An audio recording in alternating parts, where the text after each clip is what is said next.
Welcome to the Goddesses of Social Work podcast, hosted by Renita Ray Davis, licensed clinical social worker, board-approved social work clinical supervisor, and facilitator of the Goddesses of Social Work supervision community. Join us as we travel through the social work journeys told by the Goddesses of Social Work community members, past and present, as they make their way toward clinical licensure. Welcome to the Goddesses of Social Work podcast. On today's episode, Dr. Jasmine Haynes joins the show. Dr. Jasmine Haynes is an assistant professor of social work at the University of North Florida. Her academic journey includes a bachelor's degree in sociology from Spelman College, a master's degree in social work from Florida State University, and a PhD in public affairs with a concentration in social work from the University of Central Florida. Dr. Haynes embodies the spirit of Afrocentric social work scholar practitioner, viewing both her research and teaching as forms of activism. Her scholarly pursuits are propelled by two key objectives. Firstly, advancing social emotional wellness and championing racial equity among Black youth. And secondly, exploring critical consciousness among professionals serving marginalized communities. At the heart of her work lies a steadfast commitment to social justice and a critical perspective that continually challenges conventional norms, expanding knowledge boundaries. Dr. Haynes is deeply invested in nurturing conscientization and facilitating transformative learning experiences within her pedagogical approaches, weaving together community engagement and experiential learning in her classroom practices. While her current role lies within academia, Dr. Haynes has over a decade of varying experiences working directly with marginalized youth across various age groups and educational settings. These rich experiences have shaped her journey and continue to inform and enrich her quest for social change and academic excellence. Welcome to the show, Dr. Haynes.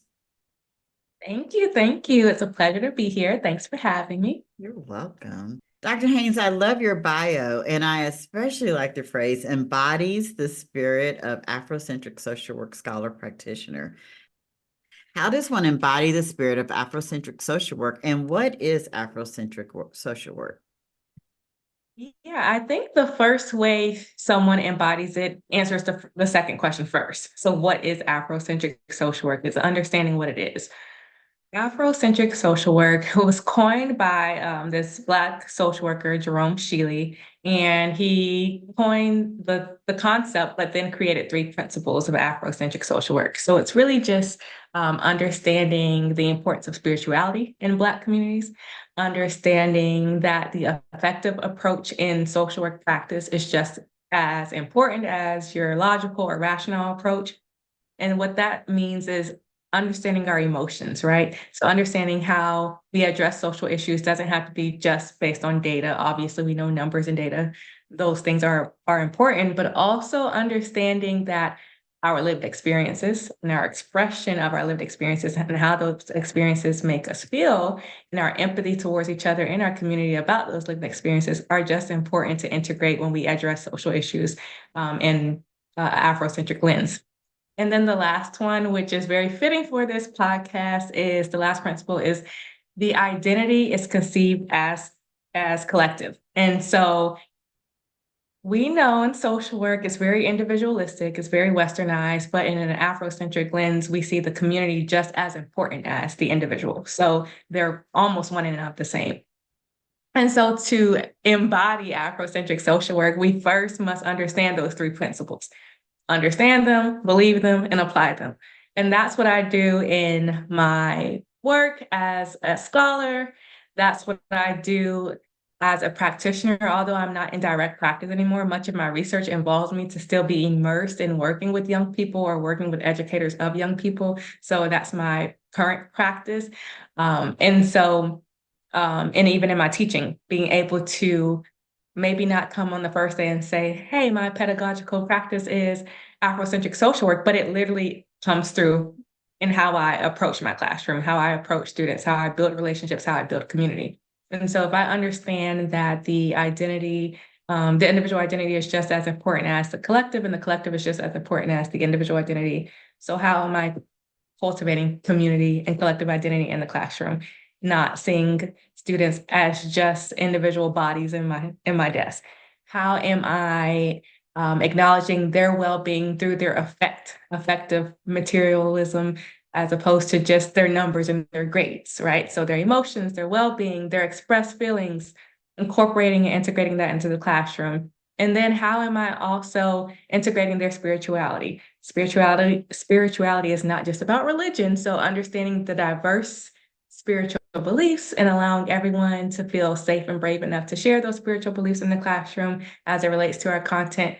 That's what it looks like in my day-to-day in the classroom. And then whenever I engage in groups and participatory research practices with young people, or whether I'm doing professional development with teachers, I'm able to also reflect and mirror that when I work, address these young people or teachers as a cohort. So nothing's really individual, everything's cohort model. How do we mobilize together? How do we express our emotions in a safe space together? How do we integrate some spiritual beliefs as comfortable as the participants feel to do so? And so it just literally, it's a part of how I approach everything.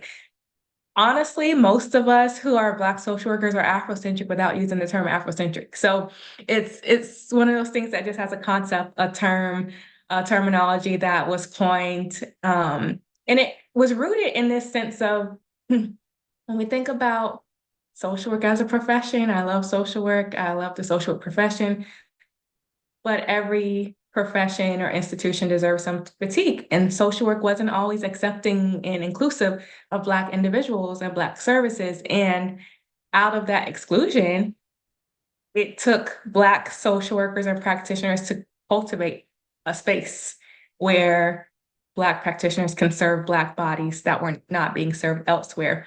And in the cultivation of that space, whether that be the National Association of Black Social Workers, these different institutions and organizations, civil rights movements, the cultivation of these movements then birth this concept of Afrocentric social work. We need something, we need a lens, a perspective that's not Eurocentric, that's not Westernized, that understands how we operate and move in this country with our Black identities. So that's what Afrocentric social work is about, and that is how I embody it in my day-to-day actions and practices. That is amazing. Yeah. That is absolutely amazing. I did not know this is what I signed up for today. I'm just like laughing. I have so many questions, but I'm going to keep them brief because I want to make sure I get into your social work journey, and I'm sure I can ask some of those questions there. But one of the things about what you just talked about was the spirituality piece. And anyone who knows me and or has been listening to podcasts know that I am a spiritual being having a human experience Yeah. in this social work field. And how, one of the things, and I've been a social worker now for 24 years, and we just did not ask, we did not include that piece in our assessment, spirituality. We didn't include in our assessment. In fact, kind of stayed away from it because it was a lot of Christian based, and we want to just make sure that stayed over here, and we'll do our mental health work or substance use work, and we'll keep that over here. But over the last, I would say, decade for me and my social work practice, realizing that the spiritual piece of a person, if we're not tying that in, then we're not really touching or being effective in the work that we do with folks. How has it been bringing in the spiritual piece with teaching and in your own practice with your students? Yeah. The way I touch upon the spiritual piece is really through the integration of content. So I'll start off by giving the disclaimer that who I see myself as is one of God's vessels here on earth in a spiritual form as well. And so everything I do in my life, no matter what stage I am in my career, is guided by God. Like, I find my wholeness and my sense of identity in God. And then I attempt to cultivate an identity of a Jesus conscious person. And for me, that means as someone who believes in the Bible and believe in Jesus's life and how he operated with empathy and compassion and social justice and service, that's what I want to embody. And so that kind of helps me because it aligns with the social work profession, generally speaking.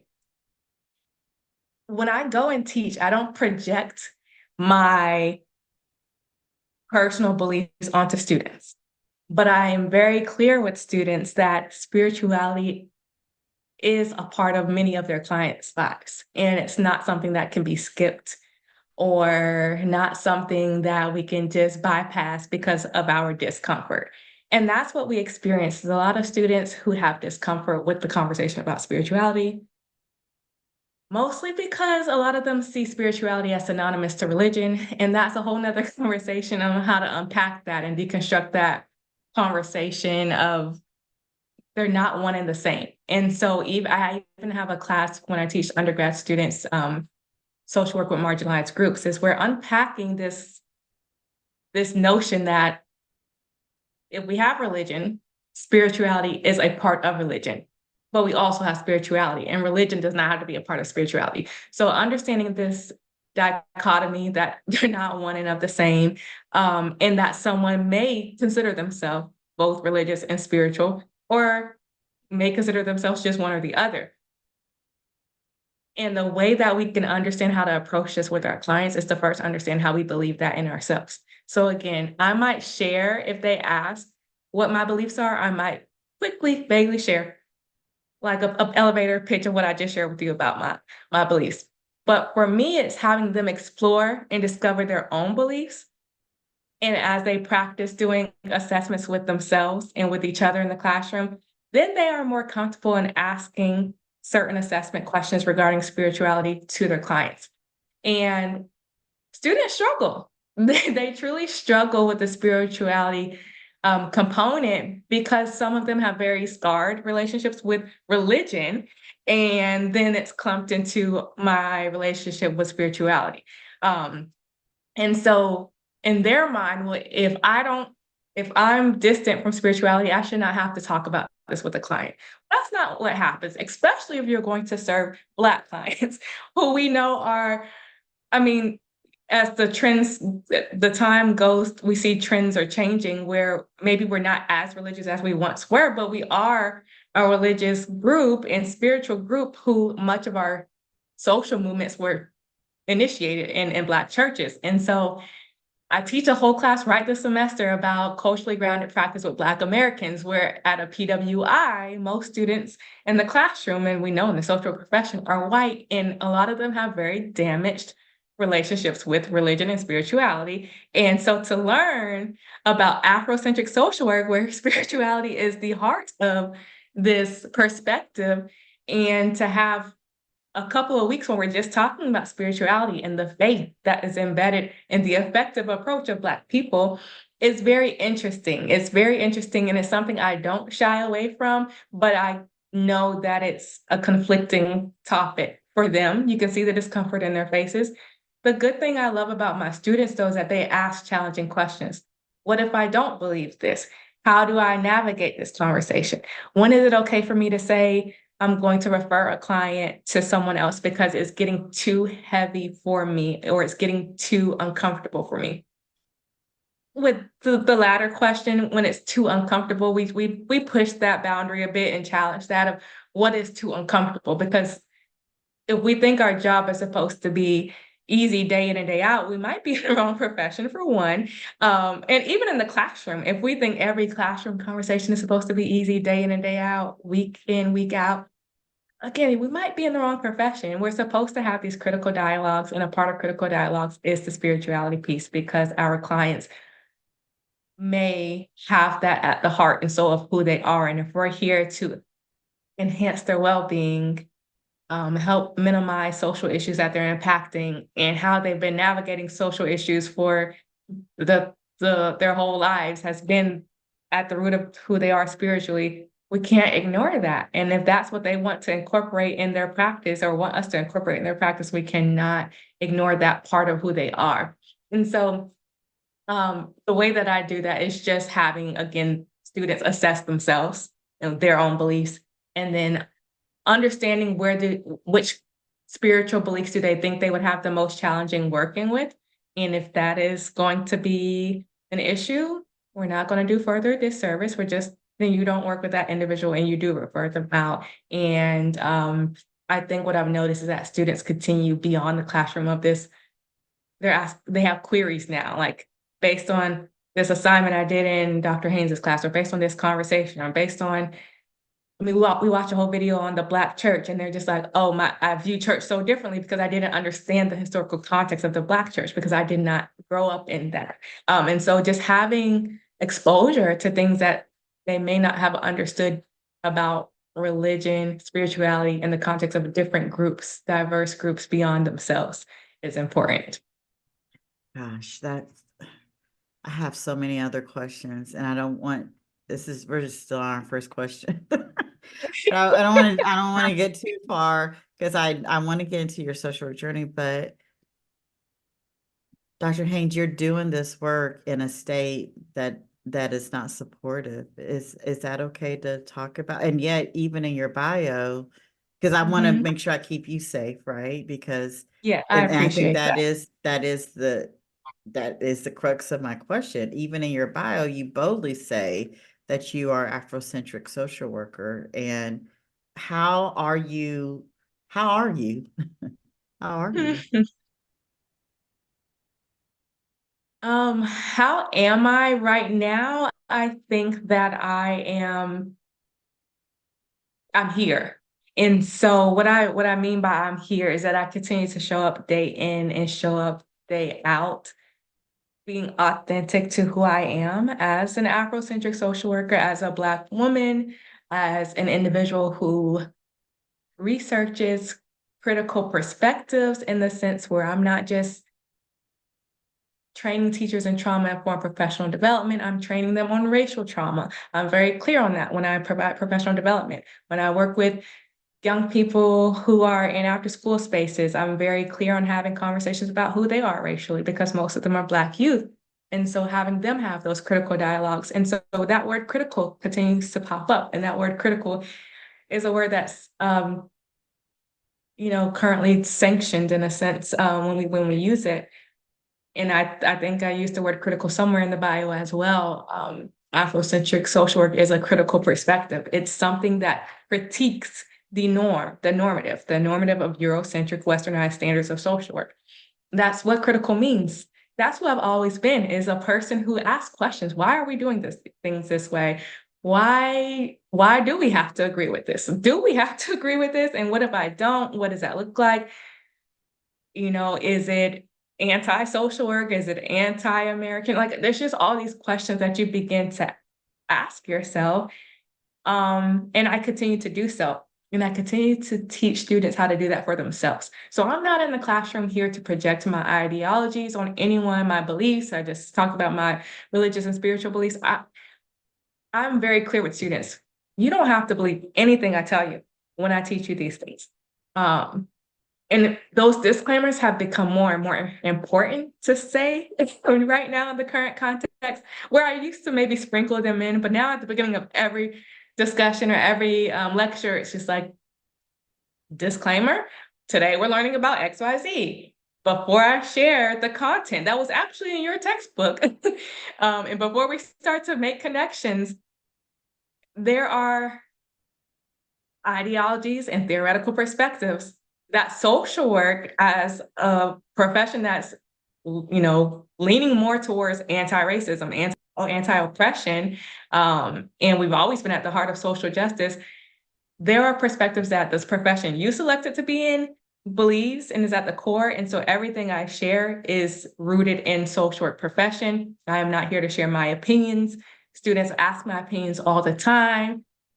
I rarely give them, especially right now, but I'm very true to, I teach most of the diversity courses. So difference and discrimination, social work with marginalized groups, culturally grounded practice with Black Americans.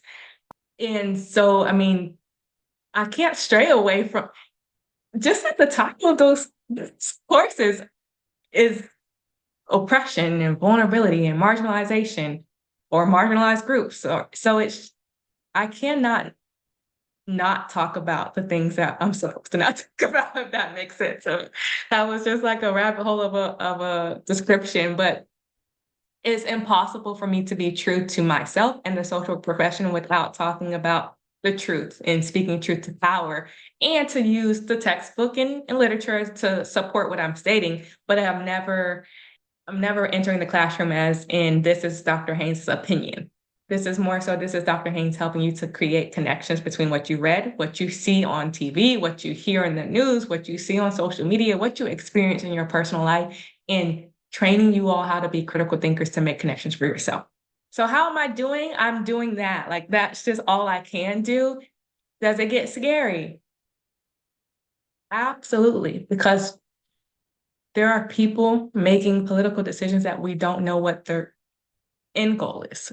I mean, we can suspect, but there's a little bit of lack of clarity with that. And so there's been a lot of changes in K through 12 and higher ed in here. And so it's just, I mean, certain spaces in the university have had funding stripped from them, where groups who are most often marginalized they've had to give away their spaces on the university campus. So maybe they had offices and spaces designated for them and their organization.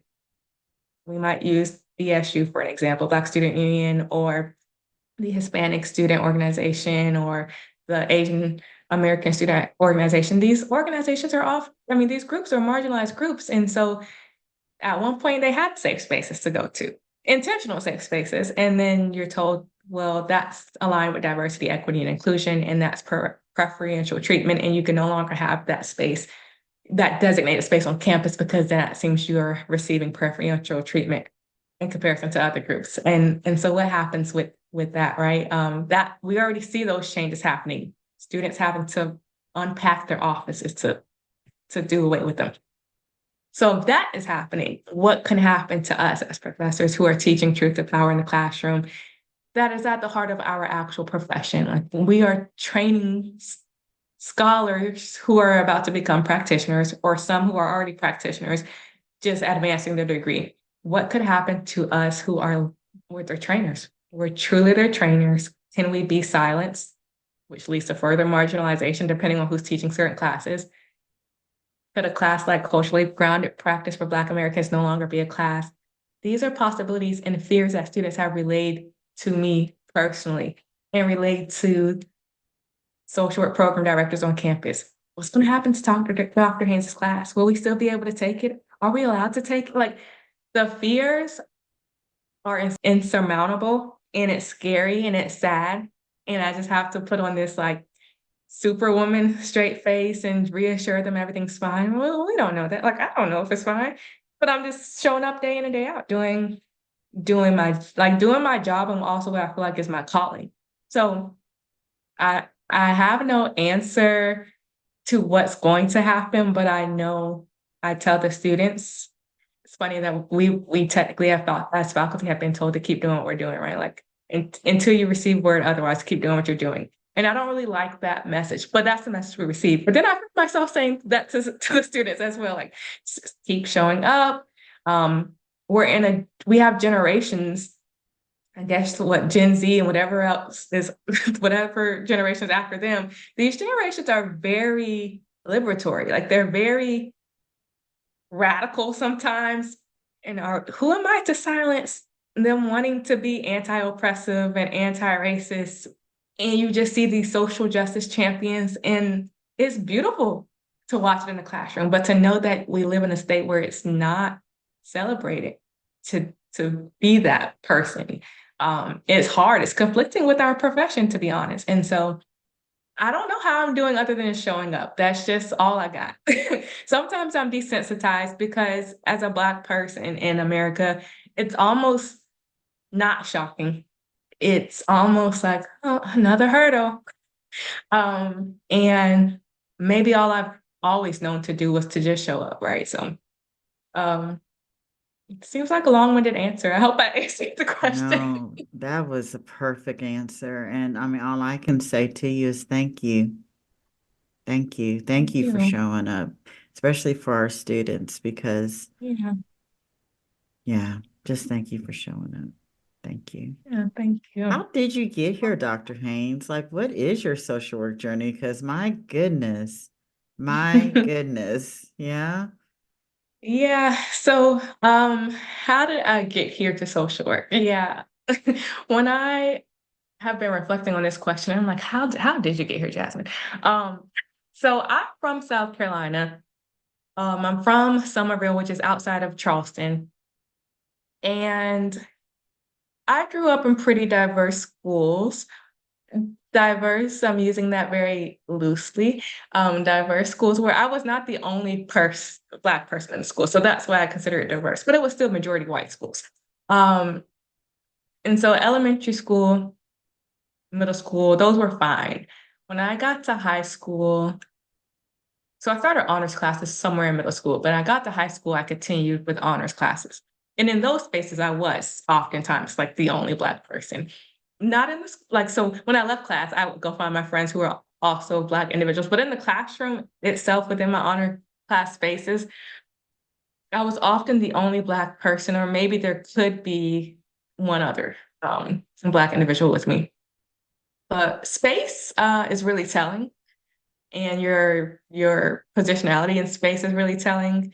It can challenge you as an only person in a space, and in who understanding who you are and your identity, and do you deserve to be here in this space, especially when other students maybe don't make you feel that you deserve to be here. So maybe they don't make the space feel safe for you. You are spoken to condescendingly or even questioned. I mean, I've had someone in my freshman year in high school try to make a joke based off of a story we were reading, The 7 Habits of Highly Effective Teens or something like that. And in the book, they're talking about stereotypes. And one of the stereotypes is Black people can't read. And so this one young lady makes a joke and says, yeah, Jasmine, how'd you end up in this class? Like, Black people can't read.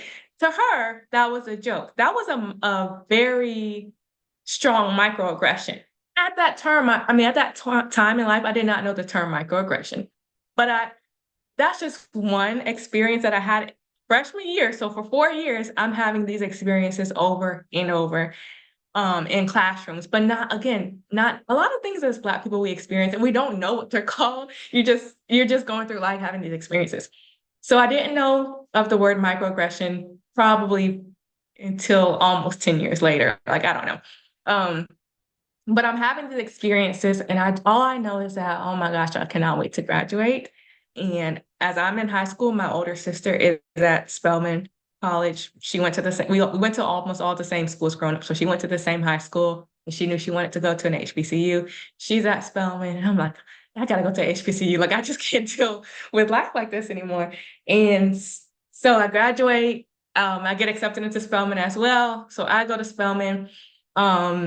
And my sister and I are 4 years apart. So every time she graduates from something, I'm graduating. So when I graduated from high school, she graduated from college, but she stayed in Atlanta for grad school at Clark Atlanta. But I go to Spelman, and it's just such a breath of fresh air to not be the only, to be surrounded by other Black women who are also smart. And so you're not the only Black person in the class, and you're not the only smart Black person in the class. And so we're all unique in our own way, but it's not such an anomaly to see this one Black person in a class and being questioned about your smartness and who you are. We're just all celebrating each other. It's just beautiful. And you hear oftentimes, well, HBCUs are not how the real world are. That was my real world for 4 years. And that really cultivated my identity in that season. And I needed that because my identity was so fragile in high school. And I didn't feel like I had teachers who stood up for me when they heard the comments that were in class. I sometimes had classmates stand up for me, and I didn't know how to stand up for myself. And so that was very frustrating to not have the skills to be the liberatory person I am today. But long story short, I'm in Atlanta for 4 years, and I start my major. I started majoring as an econ major. So It's an interesting, I don't know. This will be a ride. So I thought I wanted to be a like a music exec, like a to scout out artists because I love music, and Half and Half like was a series that was out while I was in high school. So I'm just watching like Mona. I'm like, oh, she's so quirky and so cute. Like I just want to be like Mona. So I'm like, we don't have business at Spelman. The closest thing is econ, but we could have picked up like a business management minor. So I'm like, that's gonna be what I'm gonna do that. I take an accounting class and I made a C. And I was like, oh no, like this is not for me. The class kicked my butt. And I was like, okay, you gotta figure out something else. You gotta figure out what you want to do because that's not it. So well, I thought I wanted to be a music exec, but I also kept saying I was going to work for like go live somewhere in the continent of Africa and work with children. I don't know how I was going to do all these things, but in my head I was going to do it all. So I'm like, okay, I'm going to do econ for the music part and the business minor. And then I made that C. And then I was just like, okay, well, you can still help children. So let's figure out how you can do that because it's not going to be econ. And at Spelman, we don't have a social work degree. So it's either psychology, sociology, or education. And my sister, as I just stated, went to Spelman and she studied psychology. And I was like, I love her and I do a lot of things that follow her footsteps, but I'm not majoring in what she majored in. Like, I'm just not doing it. So I go to the academic advisor, and I'm just like, well, what else do I have? And so it's like between sociology and education. I'm like, let's check out sociology. So I changed my major to sociology and fall in love with the classes, like just to hear about social experiences and why we do the things we do based on our social environments and how we're socialized and to believe what we believe, to engage in the world the way we do. It was just very fascinating. And so while I'm taking on this major, I'm also doing volunteerism. So I'm really big in AmeriCorps programs at this time, like doing AmeriCorps programs back to back. Like this is really fun. And all my AmeriCorps programs were working with primarily Black youth. So whether that be like summer camps, that be after school programs, that be reading literacy programs, I was just doing it all.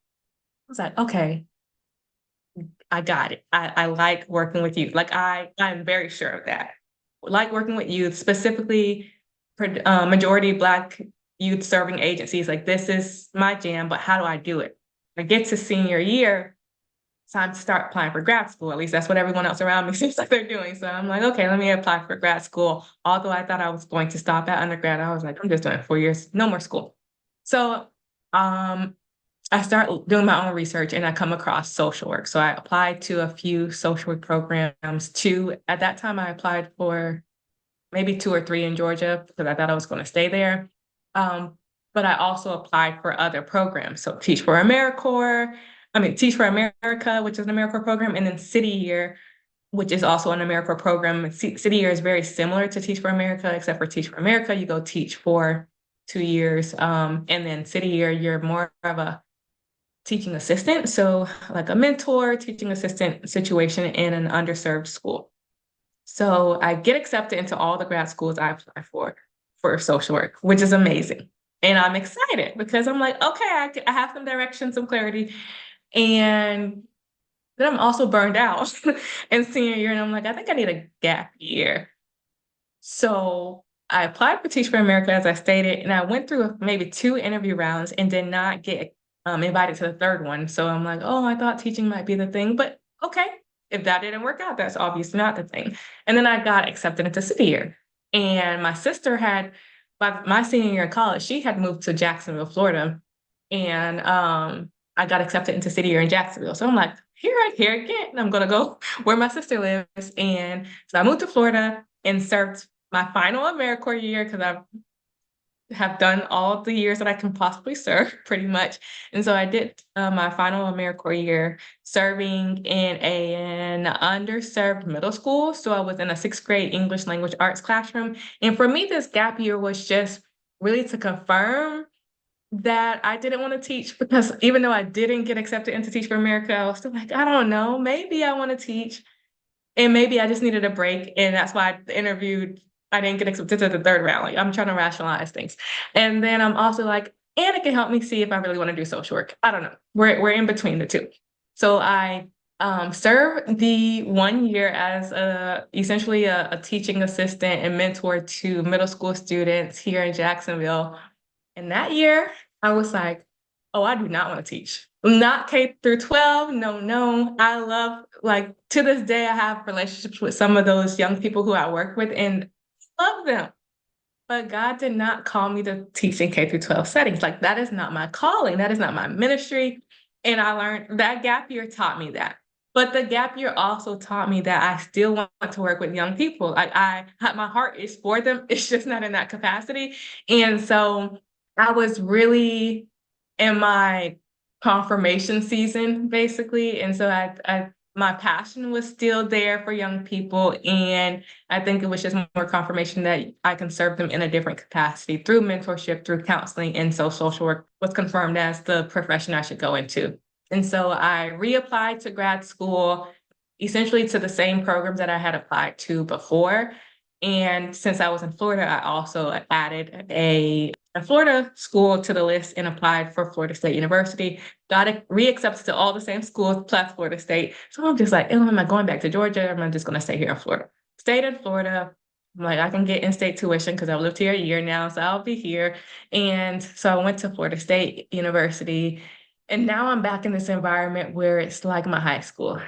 It's just like, I'm back PWI, not the only Black person in classes anymore, but there's like 3 of us, maybe 3 or 4 of us at that time. And so of course I made some really close friends, and we worked through our 2 years, because obviously I did not get a BSW because we didn't have social work. So this is a 2-year MSW program. So we trekked through together and helped keep our sanity through the program. But there was just, again, a lot of microaggressions. And this time it wasn't really necessarily towards me, but I had a Black professor who became my mentor and is still my mentor today. And just to see like how students treated him really got under my skin. It really hurt my spirit, because speaking of Afrocentric social work, so again, the effective approach, the way he led his class was very discussional.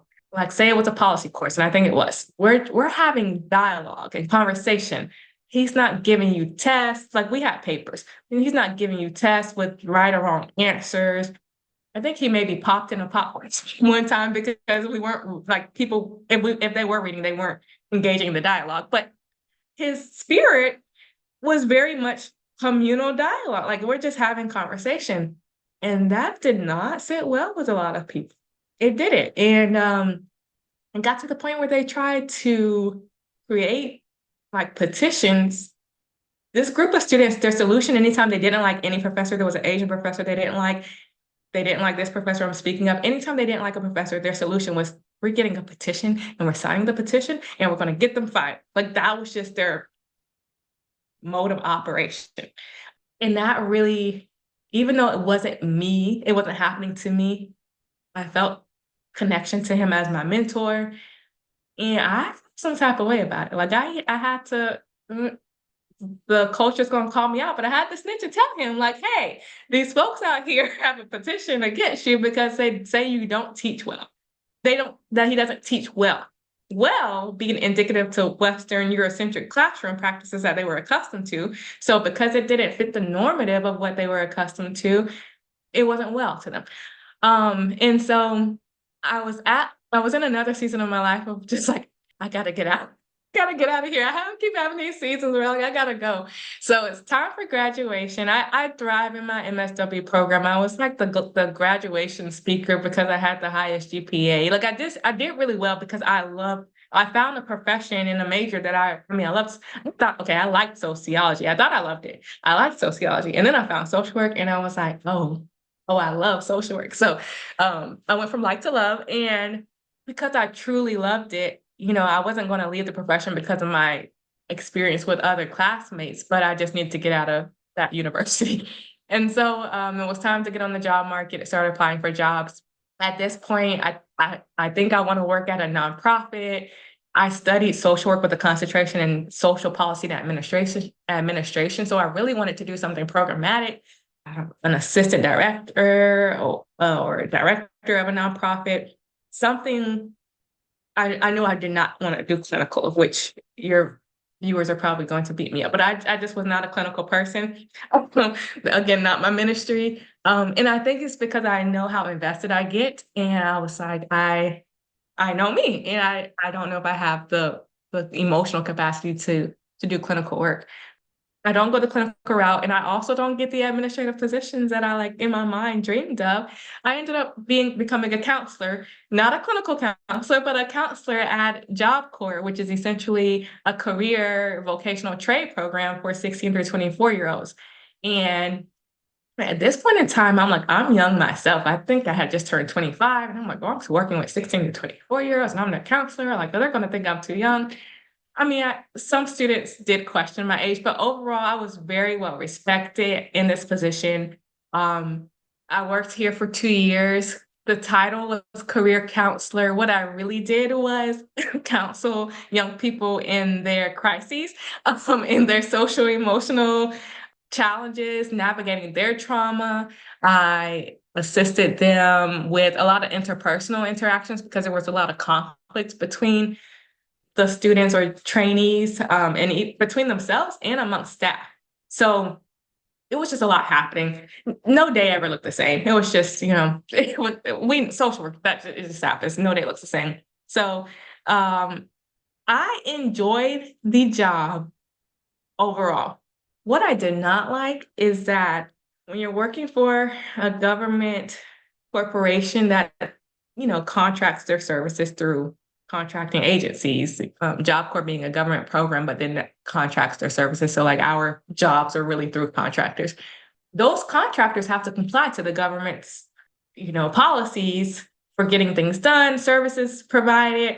And one of the compliance things were, of course, case notes. And I don't have an issue with case notes. Let me clarify that. But in this job, it felt as if the organization prioritized case notes more than the work that needed to be done to get the case note. And so you all want case notes each month. So I don't, well, you want March case notes by April 1st. Well, these students have fires every day. So our caseloads were super high, of course, since in our profession, we used to have super high caseloads. So my caseloads can fluctuate, can fluctuate between like 60 through 100, depending on how many counselors we have on staff.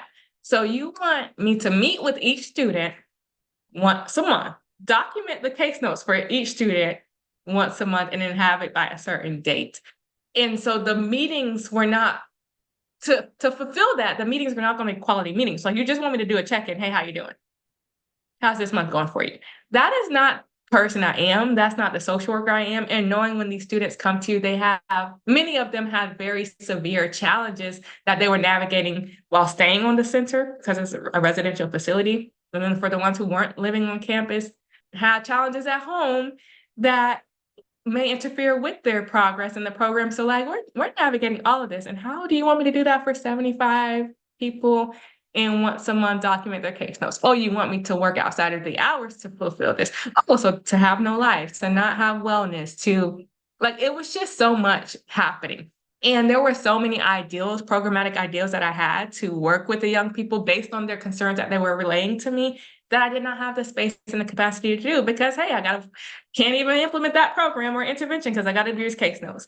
And I got so frustrated, and I just felt God was speaking to me and saying, there's another way to serve the young population that you are passionate about. And it doesn't have to be in this position, in this capacity. The intervention ideals you have in your head, you can develop them in a different space. And I felt that God was telling me to go back to school, to go get my PhD, to use my dissertation to develop interventions and to, in a sense, go a research route to continue to develop interventions and implement them and evaluate them. So all the things that I wanted to do at Job Corps, and I don't have to worry about case notes. I just get to write papers about them.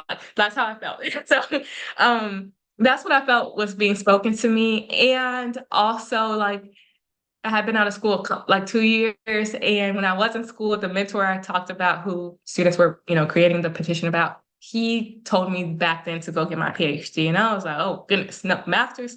Each time I went to school, I was like, nope, that's it. That's all the school I got. And I had him and one other professor who were just saying, you really need to go get your PhD. The other professor was just saying, go get your PhD. The Black professor was stating, as a Black woman, you should go get your PhD because we just need more Black women PhDs. And all the things you're saying you want to do in your career, you can do that with a PhD. Like, oh, no, whatever. I don't even understand. Like, I hear you, but I don't. I hear you, but I'm not listening type situation. And everything he said was very true and accurate, as I see now. But I reached back out to that particular professor, Dr. O, and was like, okay, I wasn't listening before when you talked about the PhD. Can we jump on a call and you kind of describe to me again the benefits of the PhD? Describe to me like what I should be looking for in a PhD program, because I think I'm going to apply. And so we had this conversation and we talked, and he's like, I think you should do it. Everything you say you want to do, you can do this with your PhD. So I pray about it, manifest my what I envision for my life. And I was just like, if I get 100% funded for the program I apply for, then I think that's the answer, like to go that route. And so I applied to only one program. This is why I tell you that I think God is very intentional with the trajectory of my life. And that's why I say I find my wholeness in God, because everything has lined up in a strange way. So I applied for one program, UCF Public Affairs program. I went back to FSU to visit their PhD program, but I'm also like, you remember what your master's program was like? Granted, it's a small cohort. It's not as many people that were in a master's program, but I was just like, I don't know if I want to revisit that site. So I applied for UCF. They have a public affairs program at the time that had different tracks or concentrations. So social work was one of their tracks. And the whole goal of the public affairs program, again, at that time, because the program has changed, but at the time it was to have this interdisciplinary degree where you choose a concentration, but you have classes with other people who maybe concentrate in health or criminal justice or public administration, and you learn together to learn from each other, like a co-learning space.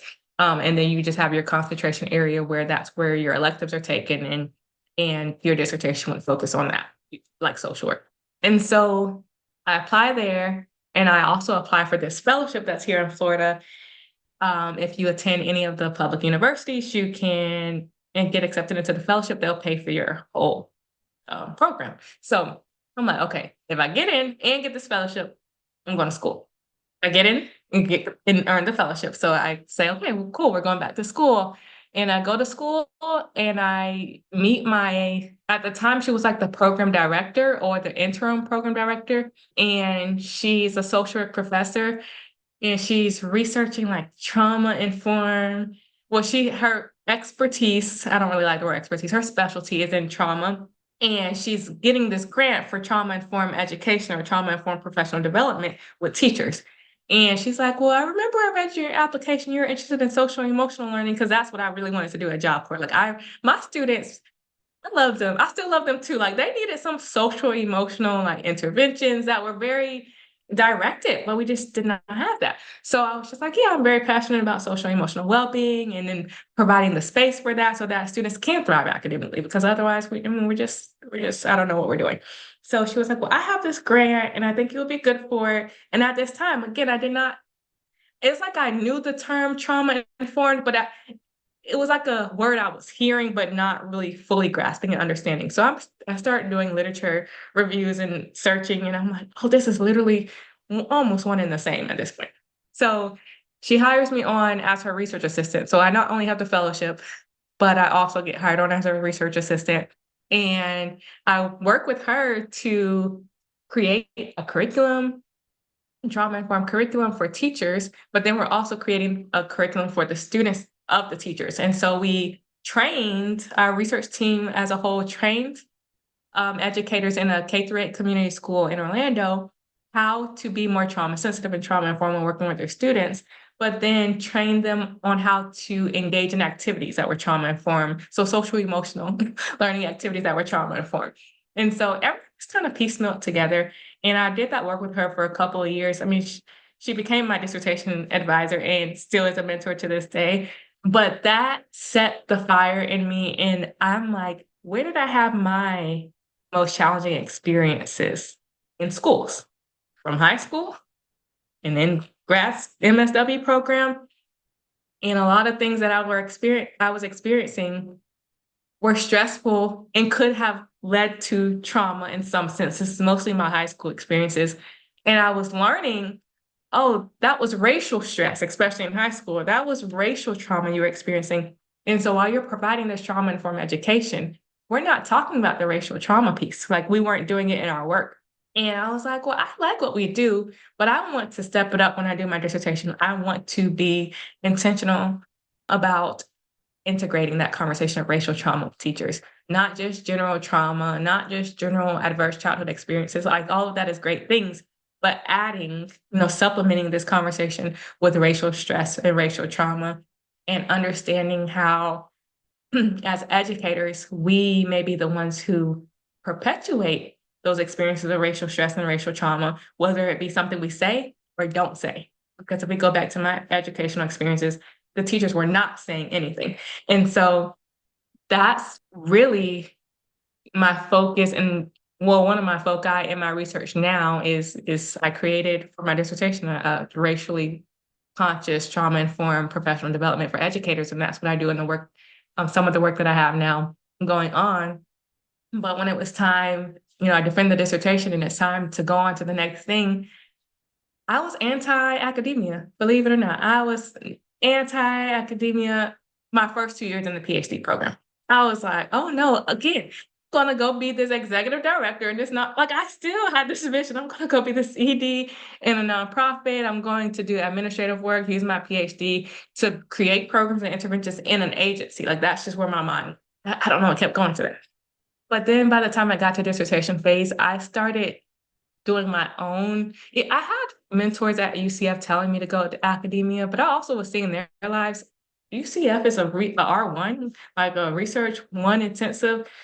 I like research. I love research, but I don't need it to be intensive. Like, so it's just like, well, how can I do this and not look as stressed as some of my mentors look? And I started doing my own research, connecting with other people who were working at R2s. So research 2 universities, still slightly intensive, but less intensive than an R1. And their life was, more teaching heavy, but it just seems, the people I was meeting, having conversations with, it seems like they had a lot more life for family. And I'm big on family, I'm big on community. And I was just like, I don't want if I go the academic route, I need to see what it can look like differently from what I'm seeing it as now. Because I think that's why I was so resistant to it. Because what I saw at R1, I'm like, no, just I can't. And I started, like I said, researching and talking to other people, and I got sold. I said, I could do this. I could develop programs and interventions, what I wanted to do, research them, evaluate them. I get to work with young people when I do more participatory action research projects. So I'm still doing that mentorship that I always enjoyed doing. And I get to teach about a profession that I'm passionate about, but also teaching classes that are more aligned with the social justice element of it, and the racism and anti-oppressive aspect of it. I don't know. This could be it's like a flexible schedule most times. So I was like, this could be the career for me. So once again, I'm in the boat of applying.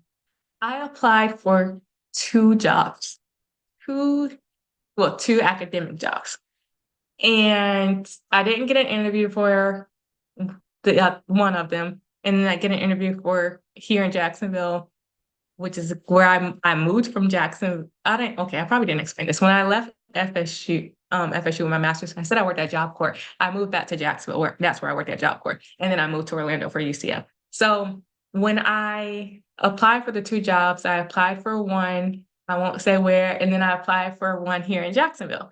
And interviewed twice, first round, second round, and then I got offered the position, which was very timely. It's not always often that someone goes straight from PhD to academic route.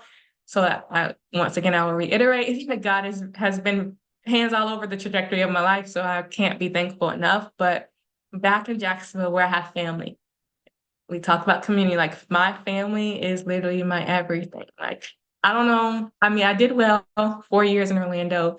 I had friends that I made through my cohort, but it's just something about, for me, family and my well-being. Like I just feel happier, I feel more joyful being near family. So that worked out. And this is my second year here at UNF on the tenure track. And again, I get to research topics that I'm passionate about. I get to teach classes that we talked about earlier on in the conversation that I'm very passionate about, despite of the chaos right now of climate. But I'm very passionate about those conversations. I'm very passionate. I get to teach students about Afrocentric social work. Like, come on. But so I just think that the journey has taken me all over the place, all through Florida at this once I got here. Lived in 3 different cities, but yeah, that's how we got to where I am today. I love it. I love your journey. I do. It was so good. And I just have the one thought and our question before I move to our next question is I so appreciate you speaking on macro social work. So I want to be like, no, in fact, our audience wants to hear more about macro social work Oh, nice. because, and in fact, I have someone who said we don't do a good enough job at the MSW level of talking about the options we have in macro social work. So Oh, I yay, want, yay, yay, yeah, yay. yeah. So the I was like, fact that oh man, I'm not clinical, but no, we can't. Those of us who are clinical can't do the work we do unless we have macro social workers who are doing the work that you do. yeah, So, I try to explain that to students too. Like we're all so hmm the interconnectedness, I can speak about being interconnected over and over, but most of my students want to do micro, they want to do private practice, especially at the grad level. Like those students, they're ready to finish and go get licensed. But I remind them, as you just stated, that you can go work with someone one-on-one, but if you don't know what's going on in the world around them and how that's impacted them and to why they're even coming into your office, what good is that doing us with that one-on-one practice? So everything is interconnected. That micro, meso, macro, they're all literally a puzzle, pieces of a larger puzzle. yeah, and they may not realize it until they start practicing and realize it. But yeah, it is Yeah. all we can't have the macro. We can't have the micro without the macro. So yeah. I'm gonna go ahead and move on to our next question. You kind of alluded to it a little bit. A big reason that I wanted to do this podcast was to promote the importance of community with other social workers. What communities that have social workers are you a part of, or what communities have you created? And what have you learned about yourself being in those communities? So in my master's program, I don't think we had a name for ourselves, but it was just my group of friends that we came together mostly through the classes. Like I'm pretty sure I met each and every one of them in a class.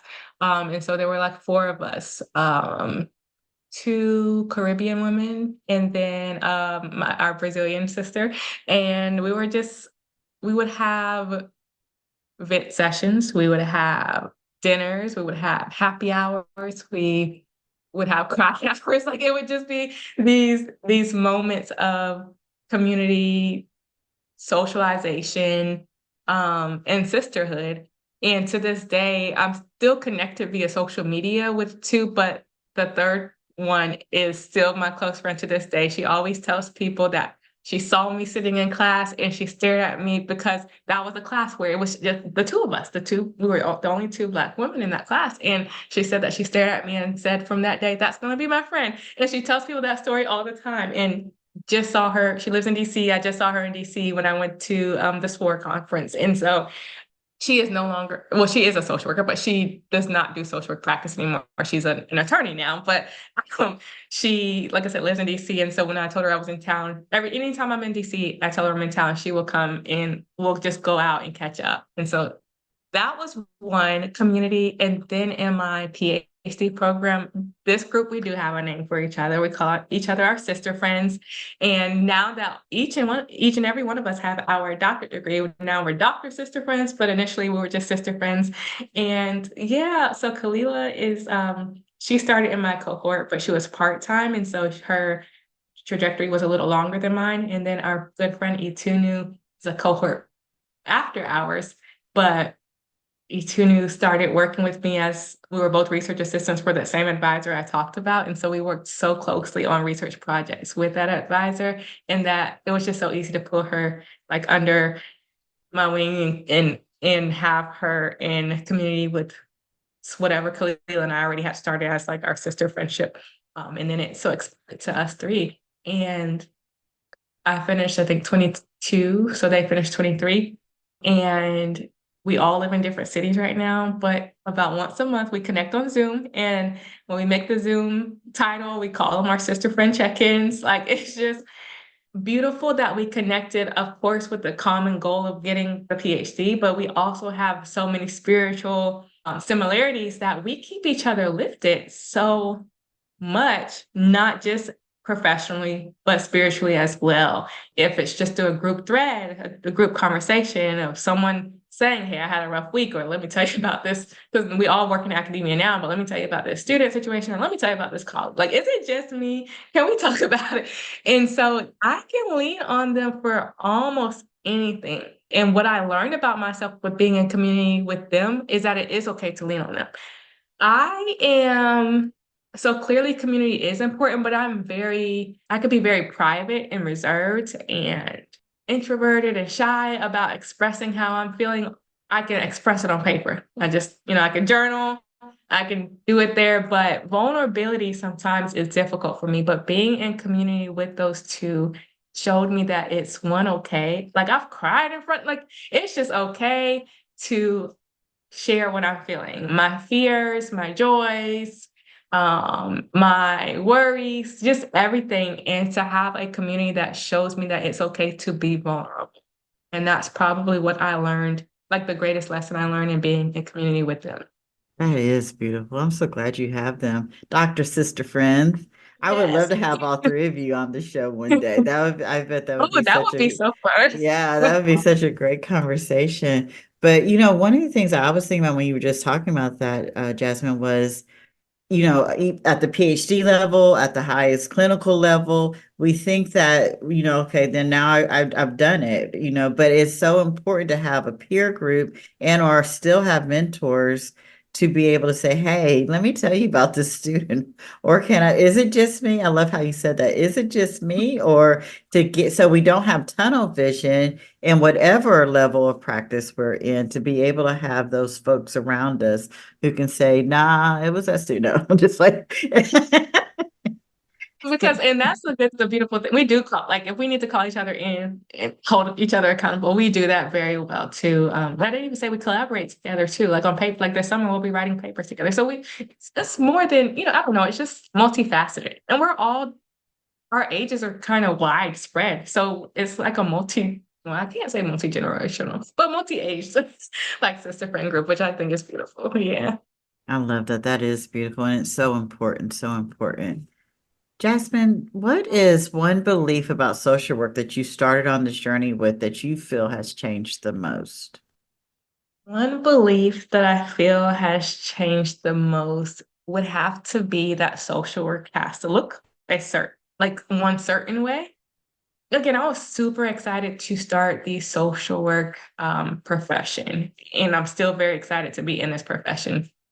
But I didn't learn about Afrocentric social work in my program. Like, I learned about that through my own research and reading and just coming across terms for things that I already do or embody in my life. And so to learn that there are other ways of being a social worker and other ways of living as a social worker and practicing as a social worker, whether that be social work, direct practice or education or scholarly practices, that there's just more than one way to do it. And that the other way, quote unquote, the other way is not wrong. It's just different. And that difference may make a difference in someone's life beyond that traditional way of operating a social work. And so that's something I've had to learn within my own journey and navigation of social work. And sometimes, going back and forth with my own beliefs about certain social work practices, or even just something as simple as, learning the pioneer of social work as Jane Addams. which is yes, but knowing that there are other really great people who were in the trenches, again, when Black people were excluded, doing the ground and legwork for Black people, like a Gertrude Brown, who could be considered a pioneer of social work as well. But again, didn't learn about her in my classes. And so I'm very intentional of exposing students to different names and different ways of doing and being social workers, because I didn't know myself for some time. Yeah. Oh, I am loving this. I am so much.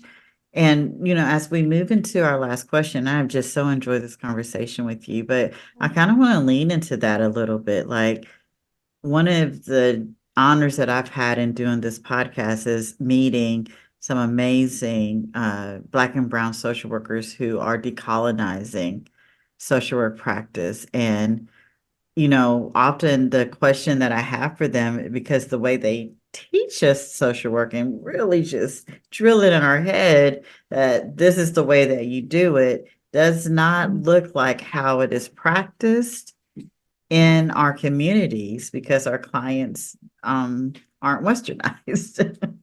They're Black and Brown folks as well. And so the last question I have for you is, what advice could you give our audience, specifically Black clinicians who might be struggling with showing up as their authentic self, thinking that they're the imposter syndrome, because their social work practice doesn't look like what the textbook said that it should look like, and are just even speaking, negative stuff over themselves because it does look different than what we were taught? What advice would you give to those social workers? Yeah, I think a lot of Black clinicians and social work practitioners want to be very liberatory in their practices and have a fear of doing so. And they want to engage in Black liberatory practices. So my advice is to first go through your own Black liberatory journey.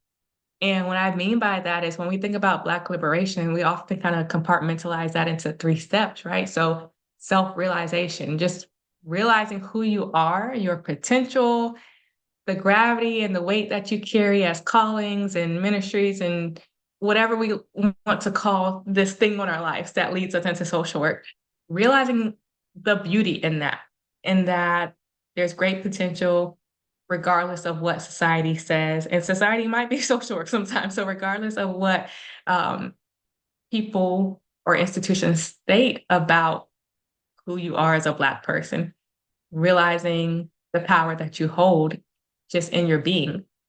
And then when we think about Black liberation, we think about self-actualization. So once I realize who I am and what's inside and what I am capable of, and the ancestors who have gone before me, then I can actualize my goals and my visions, and I can really make them happen. It's okay for me to make them happen.